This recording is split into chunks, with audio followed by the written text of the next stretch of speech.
Permit जो चीज़ है वो दे। बैंक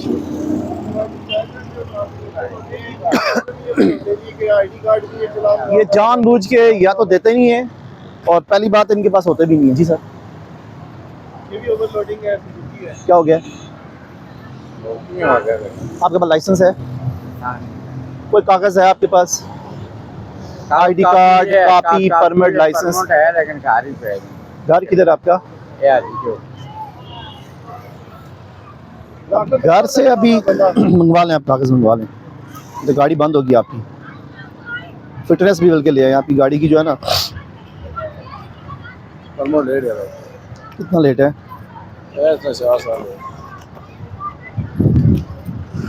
आईडी कार्ड किधर आपका? आईडी कार्ड चलाना, लाइसेंस भी बहुत 4 दिन कमेटी चौक में फिरने रहे।